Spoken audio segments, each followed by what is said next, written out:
My journey into cybersecurity has really been shaped by working in environments where systems reliability and security are absolutely critical. What drives my passion today is the idea that cybersecurity is not just about protecting systems, it's about protecting people, economies, and trust in digital systems. If you are to base on what you've currently seen from Uganda to what you've currently seen up to now, how is it like? How is the space? If I compare like what I saw in Uganda and here in the US, you realize that the US is the kind of attacks are kind of in the US are very sophisticated, and every day, all the time, they are really state-sponsored. When I compare back home in Uganda, they are not so much sophisticated, but here we get attacks that are state-sponsored from other nations. At what point did you decide that working within security terms wasn't enough and you needed to build your own tool?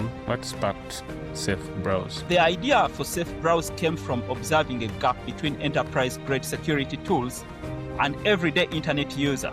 Large organizations often have sophisticated security platforms protecting them, but individuals browsing the internet, especially seniors, the undeserved communities, are often exposed to phishing and malicious websites with very limited protection. These were not necessarily people lacking intelligence or awareness. They simply don't have access to the same protective technologies that large organizations deploy.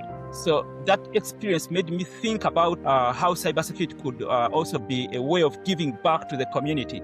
Now, instead of giving back through traditional means like food baskets or donations, I wanted to contribute through technology by building a tool that could help protect people who might not be able to afford expensive security solutions. Hello and welcome to the Cyber Weekly.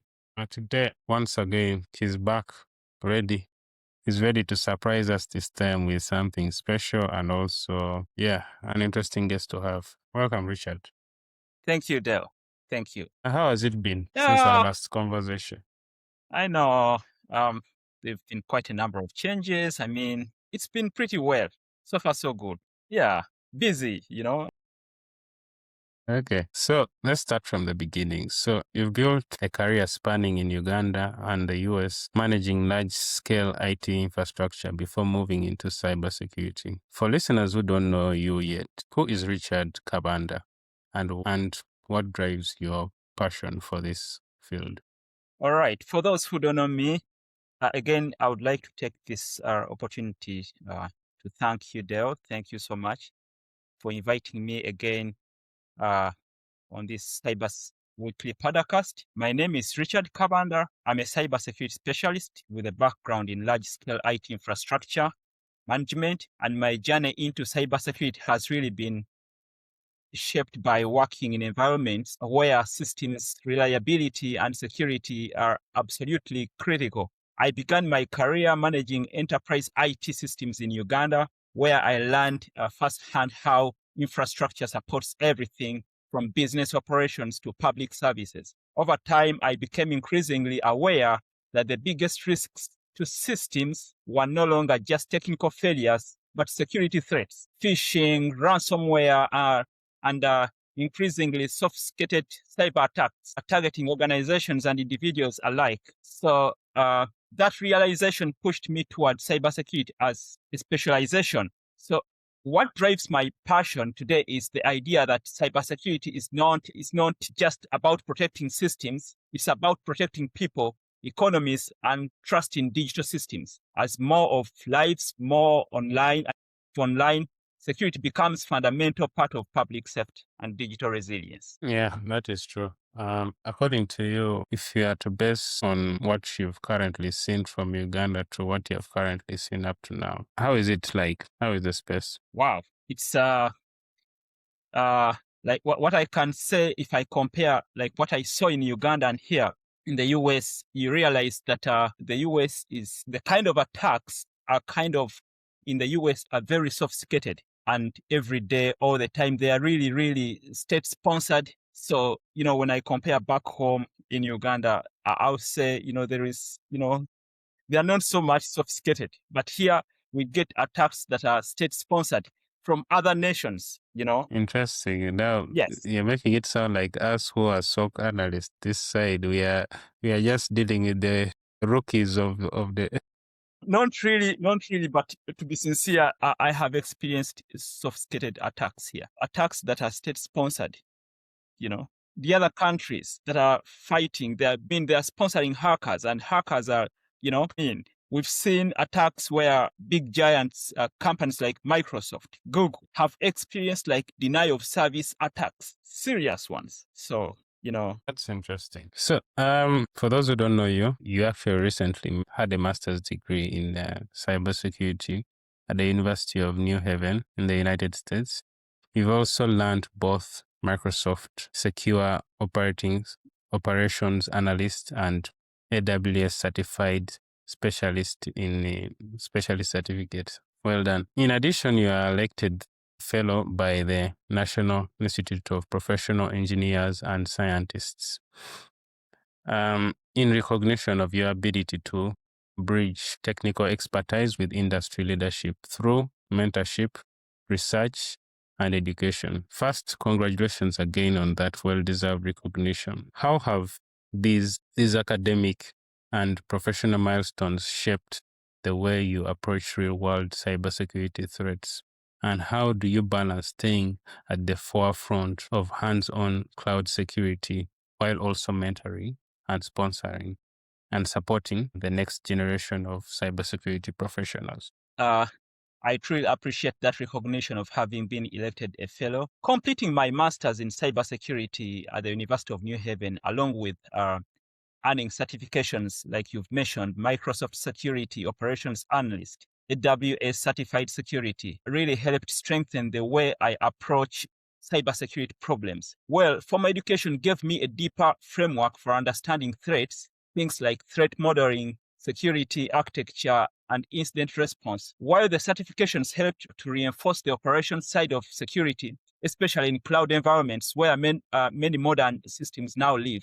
But I should say what really helped me to connect theory with practice. I mean, cyber threats today are not just technical problems. They involve human behavior, infrastructure, design, and global threat actors. Having that academic foundation allows me to step back and think about security more strategically rather than just reacting to individual incidents. At the same time, being recognized as a fellow by the National Institute of Professional Engineers and Scientists means a lot because it highlights another part of my journey, giving back through mentorship, research, and education. So technology evolves very quickly, and none of us, alone. So I have always believed that part of being a professional in the field is helping others grow as well. Now, balancing hands-on technical work with mentorship actually works well together. Staying involved in real-world cloud security challenges keeps my knowledge current, and mentoring others forces me to constantly refine how I explain complex ideas and stay curious about new technologies. That's interesting. Yeah. Yes, you finished by staying curious towards new technologies. So it would chime into our next question, which is, at what point did you decide that working within security terms wasn't enough and you needed to build your own tool? What sparked Safe Browse? Yes, Browse is a personal innovation. It's a browser extension, lightweight browser extension. Now, the idea for Safe Browse came from observing a gap between enterprise-grade security tools and everyday internet user. Large organizations often have sophisticated security platforms protecting them, but individuals browsing the internet, especially seniors, the undeserved communities, are often exposed to phishing and malicious websites with very limited protection.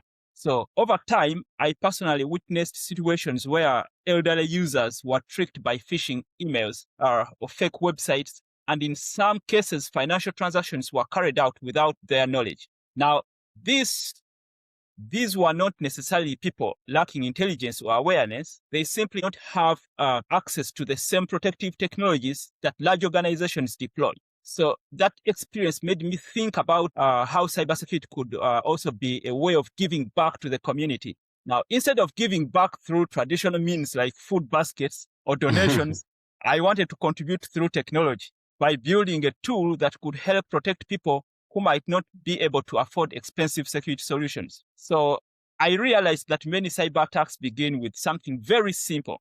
a user clicking a malicious link. So if you can intercept that moment before the page even loads, you can prevent a huge percentage of phishing and malware attacks. So that insight led me to build Safe Browse. Like I said, a light browser extension that evaluates websites in real time and warns users before they interact with potentially dangerous content. The goal is to make meaningful cybersecurity protection accessible to everyone, especially those who may be most vulnerable online. And that is interesting. When it comes to the browser itself, walk us through how the Safe Browser actually works from the moment the user clicks a suspicious link to actually to the warning screen and what happens under the hood. Okay, now this is what exactly happens. When a user attempts to navigate to a website, okay, the Safe Browser extension intercepts that navigation event before the page fully loads. Now the extension extracts the domain being visited and sends a query to a secure backend running on Cloudflare Workers, as I'm going to explain. That backend performs a reputation check using threat intelligence sources such as VirusTotal DNS-based security feeds. Based on the response, the system determines whether the domain has been associated with phishing or malware distribution or other malicious activity. If the domain is flagged as suspicious or malicious, Safe Browse interrupts the browsing session and displays a warning page that explains the potential risk and gives the user options such as returning to safety or proceeding with a trust site, proceeding to trust the site. The entire process happens within milliseconds, allowing users to make informed decisions before interacting with potentially dangerous websites. I talked about Cloudflare.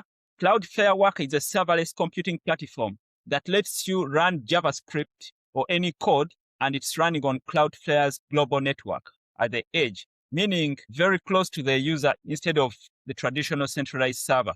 So in simple terms, Cloudflare Workers allow you to run code between the user and the internet before a request reaches a website or a server, some kind of serverless environment. So I don't have any servers. I don't procure any server hardware, Yeah, Cloudflare is used a lot, both by people who are planning on creating good projects and people who are planning on creating bad projects. That's it. We are meaning the hackers, because if you notice, most of the hacker traffic usually also comes from Cloudflare. So you tread lightly when it comes to Cloudflare. Richard, congratulations on this project on Safe Browse extension. The Firefox version checks the URLs against VirusTotal and DNS-based intelligence, while the extension stays incredibly light, under 20 KB. How do you balance doing serious threat analysis and keeping that tool lean and fast? Now, the key design principle behind Safe Browse was separating the intelligence layer from the client layer. The browser extension itself is intentionally lightweight. It simply detects navigation events and communicates with a backend. The heavy lifting of threat intelligence analysis happens remotely through the Cloudflare Worker by offloading the analysis to edge infrastructure. The extension remains extremely small and efficient while still benefiting from powerful threat intelligence services. So this architecture allows Safe Browse to deliver meaningful security protection without slowing down the user's browsing experience. Yeah, that's interesting. I'm almost intrigued to ask you, do you have any slides that you can share with us? Unfortunately, I didn't prepare any slides. Because the way you're saying it, I feel like I want to see it. Yeah, but I don't know can, if Angela can relate. I can Yeah, work I out can. slides and share something for you with you maybe later. I don't know. It's okay. I like that it offloads the computing of the edge devices because, every user has different computational power, right? So I like that the application offloads that so that everyone has kind of like common ground, but also you don't risk having the application not running because of limited computation power, really. Yeah, exactly. Like Dell said, we're using Cloudflare Worker, which is a serverless computing platform that lets you run JavaScript or other supported languages on Cloudflare's global network. Now what is bothering me, or what I'm thinking about in my head, is how the duration of the time it takes? Because I'm assuming it works like a DLP. So, or maybe like a firewall. Okay, let's say a firewall.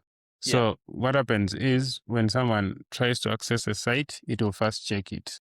What's the time duration of when the person sends that, tries to access that site? Yeah. And then when Thank you do they very much. receive it? What I know, they are just milliseconds. You might not even realize they are milliseconds. You might not realize that something is happening, that this tool is doing something in the background. Okay.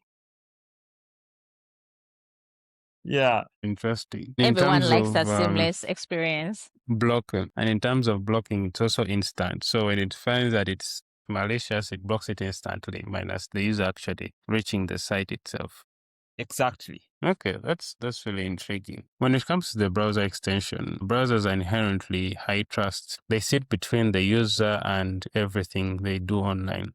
How do you design a safe browser to be a tool that people can trust, especially around privacy and data collection? That's a very good question. Actually, trust was one of the most important design considerations from the beginning. Now, Safe Browse was built with a strict principle of minimal data exposure. So the extension does not collect personal data, nor browsing history. So it simply evaluates domains to determine whether they are potentially malicious. Additionally, the system architecture ensures that sensitive operations like threat intelligence queries are handled securely through the back end, like I said, rather than exposing the API keys or sensitive logic in the browser itself. So by minimizing data collection and focusing only on the threat detection, the goal is to provide security protection while preserving user privacy. Well, that's interesting. I like that it does not collect any personal data. No, not because at all. Compliance will be hitting you. GDPR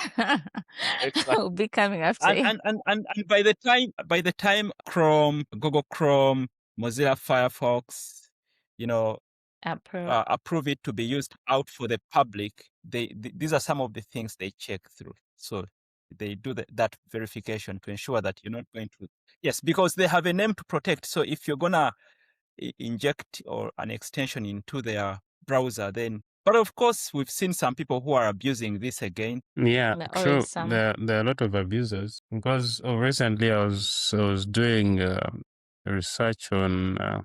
Obviously, I'm an analyst, so I have to be reviewing news outlets each and every time to find out what is new. So there was one for Google, which was trying to impersonate Google, and the idea is you install the extension and it tries to hijack your session and then take over most of your information, and then you looked at it also. Yeah, I saw something like that too. Sure. Yeah, so those ones are a big problem, and the fact that people trust these things or the way they put them, they put and forget about them. That is true. Which is also not a good way of handling it, but yeah, those are our users. Yeah. Yes. On to you, Angela. So, Richard, your early users have given you incredible reviews, 5-star ratings on both Chrome and Firefox. What feedback has surprised you the most, and how has it influenced where the product is heading? Thank you, Angela. One of the most surprising pieces of feedback has been how much users appreciate the simplicity of the tool. Many people told me they like the Safe Browse. They like, Safe Browse does one thing very well, like it warns them about dangerous sites without overwhelming them with complicated security features. So that feedback reinforced the idea that effective security tools should be accessible and easy to use. So moving forward, the focus will be on improving detection accuracy while, keeping the user experience simple and intuitive. Yeah, at the end of the day, if you just make something simple and easy to understand, someone will just put it and forget about it. That is the key thing, especially with the security tools. Yeah. If it starts being over clunky and too much jargons here and there, someone has to do this. Yeah, it becomes now another headache. That is true. Phishing and scam sites evolve daily. How do you keep Safe Browse threat intelligence current? And what does your update and maintenance process look like? Yeah, thank you, Dale. Something similar to what you just talked about. Now, threat intelligence is constantly evolving. So Safe Browse relies on real-time intelligence sources rather than static block lists, So Now, the back end integrates multiple intelligence feeds and reputation services that continuously update their detection data as new threats emerge. Now, additionally, the system architecture allows updates to threat evaluation logic without requiring users to reinstall or update the extension manually. So this ensures protection layer can adapt quickly to emerging threats. I don't know if I have answered you. Yeah, it's really intriguing. Yes, It yes. feels like I should know, get to know how those different real-time threat How do intelligence you platforms you're integrate? using, because Sure. And like we said, I'm gonna share, I think, details of a clear write-up, maybe something like screenshots, and then I wish I had carried this. They're on my other laptops. I should be sharing. Yeah, it's okay. I think we'll add it in the show notes. You just share with me. I'll add it in the show notes so that our viewers can check it out. According to you, now, I don't know if you have researched about things like ClickFix and Say it again. ClickFix, that new vulnerability where it impersonates a site like maybe a Google attachment, and then they try to attack someone basing inside things like basically brand impersonation. And then there are multiple redirects, and then they end up leading you to the malicious site. As Safe Browse, is it able to actually go through such? Actually, when we're testing Safe Browse, we put that into consideration, and there are some sites that were redirecting. You open a site, it's good, but then as you go on browsing different pages, it redirects to malicious sites. So Safe Browse will automatically block, and it will give you that prompt. So it is well abreast for evolving threats. That is true. That is true. That's interesting.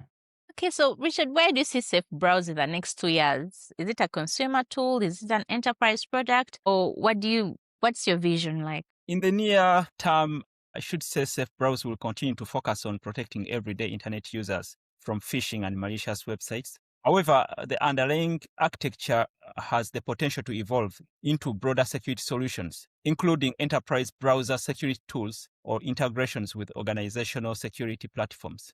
The vision is to create technologies that help and make the internet a safer place for individuals and organizations. So, yeah. That's a that's very true. bold vision, and I like the simplicity of it being for everyday use.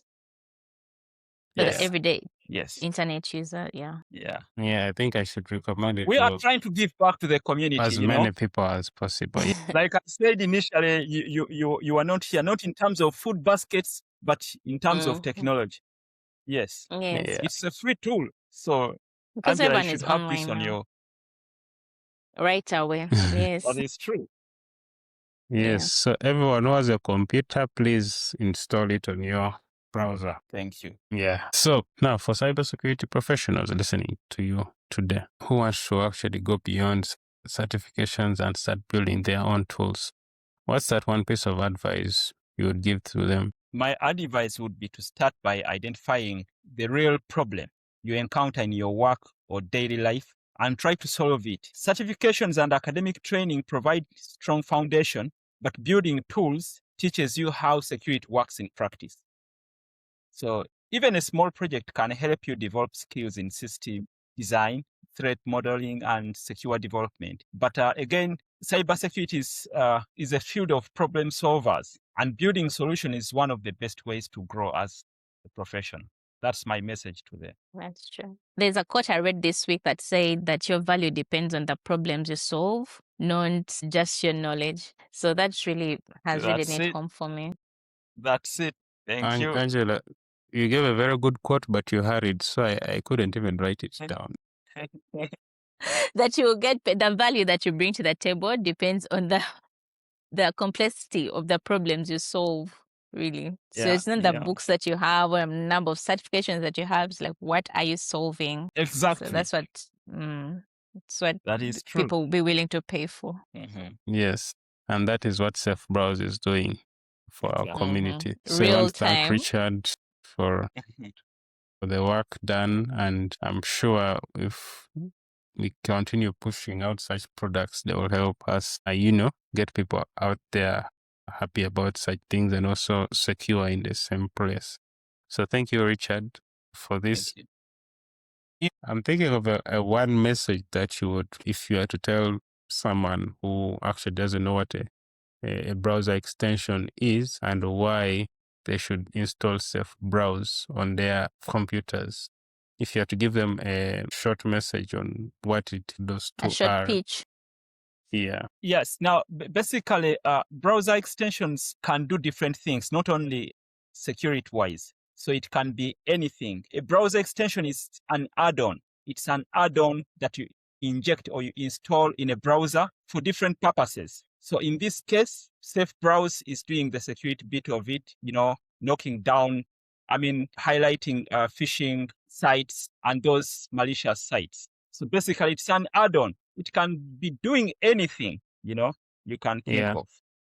Yeah. So technically, for those who want to actually get this Safe Browse, can always check out the links at the bottom of our show notes. Is my English failing me right now? Yeah. Going on holiday. So they can check out the links. It's going on holiday. Oh, it's just me being tired. So Safe Browse is a browser extension, and I've used it. And we know with browser extensions, most people will end up just using it for maybe having those themes. If they want a Deadpool theme or whatever you prefer, if you want a princess theme Aesthetics. and you change the whole entire aesthetics of your browser. If you want it to be pink, purple, blue, those are browser extensions you can use for that. However, Richard Kabanda has come up with one which is specifically for security. What it does is when you click on a link, it checks to find out whether it's malicious or not. And when it does that, it does it seamlessly, according to him, in milliseconds. And I've also tested it. Why am I saying according to me? So in milliseconds, it's able to detect, and then it will respond to you whether it's actually, if it's an okay site, it will just take you directly to the site. If it is not okay, it will give you options of whether you should continue or not. And it will clearly tell you that this is mal. So you go there at your own risk, knowing that there is actually some protection which is being placed. And this is additional security because at the end of the day, many of us use browsers. So if we have that additional security, which Richard has provided for us, especially for free, why not add it there? Richard, you're going to pay me more money because I have done a pitch. Marketing. I've marketed it. Thank you. So you're in turn giving back to the community also. You've joined my team, no? Yeah. But thank you, Richard. This is a very good project. I wish I should also start creating such good projects, but my senior has already taken lead, so I am very ashamed that I have not thought about this. So I am also going to go back and start thinking of something. Yeah. Angela, Deo has been you inspired. Identify the problem. Identify the problem, and then we have so many problems out there. Yeah, but most of them start from the browser, especially malicious attacks. They usually start from the browser. That is true. And from our users who don't think before clicking. Yes, so that will definitely help a lot. So my kudos to you for creating such an application. And thank you. I appreciate it. Yes. Angela, congratulations. Do you have anything to say? Yeah, congratulations on this successful project. It's not a joke to be approved by Google and Firefox. Thank you for trailing the blazing that trail. I thought I was the only one with the English problems today. No, blazing that trail and for inspiring us. We shall take it on and spread the word. Thank you. Thank you. Thank you. Okay. We'll end the show for today here. But always stay tuned to watch the podcast and check out Richard. Richard has not yet actually told us where to find him and where to find the browser extension. Okay, I've spoke about where to find the browser extension. At least, where should we find your work? So now, Richard is all over social media. LinkedIn, you can find me there. But I'm based here in the US, in the state called Connecticut, and I'm working for a company called IC Express.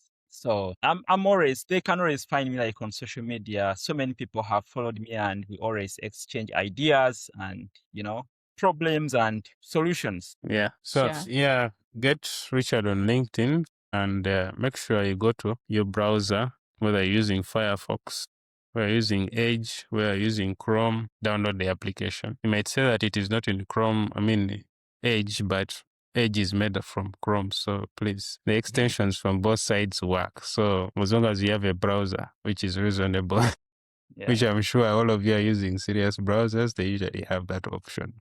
If you're using Brave, it's also I think it's also part of Firefox, right? I've seen some other names, some other browser extensions that have a similar name to ours, but I think I don't know there as in this presentation if I think I'll share the icon how ours looks like so that our users don't get confused. Okay. Okay. Yes. Yes. Yeah. But to be safe, we should just add the link at the bottom. That will be easier. Yeah. And if you see the name also, Richard Kabanda, it's a very unique name. You won't get lost. Okay. Thank you, and have a good one. Thank you.